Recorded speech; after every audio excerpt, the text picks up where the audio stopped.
Kagulat World. Muling nakatutok ang tennis world sa isang pangalan mula sa Pilipinas. Ang 20 anyos na Filipina star na si Alexandra Ayala ay papasok sa isa sa pinakamalalaking torneo ng clay season, ang Mutua Madrid Open sa Spain. Pagkatapos ng maagang exit sa Stuttgart, maraming nagtatanong, ito na ba ang pagkakataon ni Alex na bumawi at gumawa ng mas malalim na run sa isang WTA 1000 event? Fresh pa sa isipan ng mga fans ang laban niya sa Leylah Fernandez sa Stuttgart kung saan nagtapos ang kanyang campaign sa score na 1-6, 4-6. Hindi iyon ang resultang inaasahan ng maraming Pinoy supporters, lalo na't papasok na ang clay swing ng WTA Tour. Ngunit sa professional tennis, normal ang ganitong cycle. May mga torneo na hindi umaayon ang momentum, pero may mga pagkakataon din na doon nagsisimula ang mas malalaking comeback stories. At ngayon, lahat ng mata ay nakatingin sa Madrid. Ang Mutua Madrid Open ay hindi basta regular na tournament. Isa ito sa pinaka-prestihiyosong WTA 1000 events sa buong tennis calendar.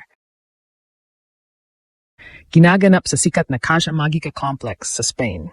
Para sa mga players, ang Madrid ay isang mahalagang bahagi ng clay court season na nagsisilbing paghahanda bago ang mas malalaking laban sa European clay swing. Dito sinusukat ang tunay na kakayahan ng mga atleta sa ibabaw ng clay courts, isang surface na nangangailangan ng tiyaga, strategy at matinding physical endurance. Para kay Alex, may espesyal na koneksyon ang Spain sa kanyang tennis journey.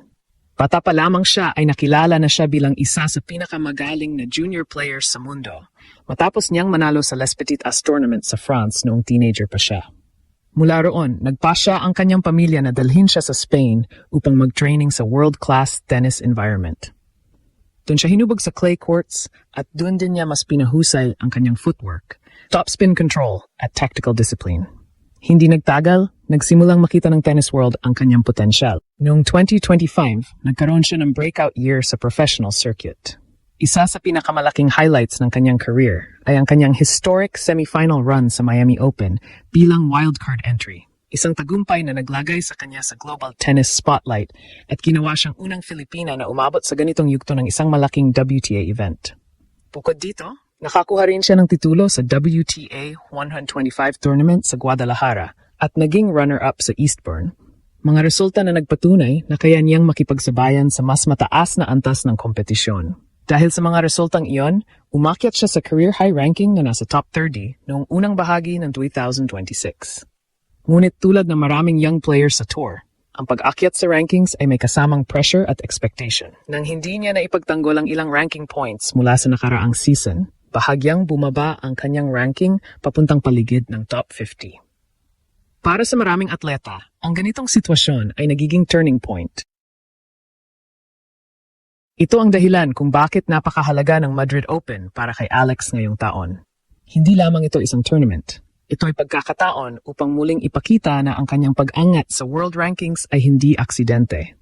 Sa clay courts ng Spain, kung saan siya matagal na nag-training, mayroon siyang familiarity na maaring maging malaking advantage laban sa ibang players.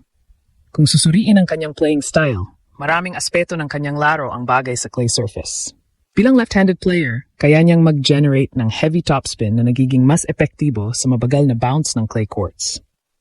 Kilala rin siya sa kanyang mabilis na footwork at athletic movement, dalawang mahalagang elemento upang makontrol ang mahahabang rallies na karaniwan sa clay matches. Noong nakaraang taon sa Madrid, nagpakita na siya ng potensyal matapos niyang manalo sa kanyang first-round match laban kay Veronica Tomova sa straight sets, bago siya naharap sa isa sa pinakamahihirap na kalaban sa tour. Kahit natapos doon ang kanyang run, mahalagang experience iyon na nagbigay sa kanya ng ideya kung gaano kahirap ang competition sa ganitong antas ng torneo. Ngayong taon, ibang Alex Ayala ang babalik sa Madrid. Mas marami na siyang experience laban sa top players. Mas matatag na rin ang kanyang mental approach sa mahabang matches. At higit sa lahat, mas malinaw na ang kanyang layunin, ang mag-establish ng mas consistent na presence sa elite level ng WTA Tour. Hindi magiging madali ang kanyang landas. Ang Madrid Open ay kilala sa napakalakas na field ng competitors. Karaniwan itong dinadaluhan ng mga pinakamataas na ranked players sa mundo, kabilang ang mga Grand Slam champions at reigning WTA stars. Ngunit sa tennis, ang clay surface ay madalas nagbubukas ng oportunidad para sa mga dark horse players na kayang mag-adjust sa kondisyon ng court. Dito pumapasok ang posibilidad na maging sorpresa si Alex sa torneo. Kung may papakita niya ang parehong composure at aggressiveness na nakita sa kanyang pinakamahusay na performances,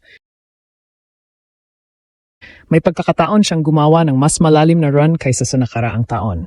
Hindi agad inaasahan ng marami ang isang championship run. Ngunit sa tennis, ang momentum ay maaring mabuo sa bawat panalo. Isang match sa isang pagkakataon.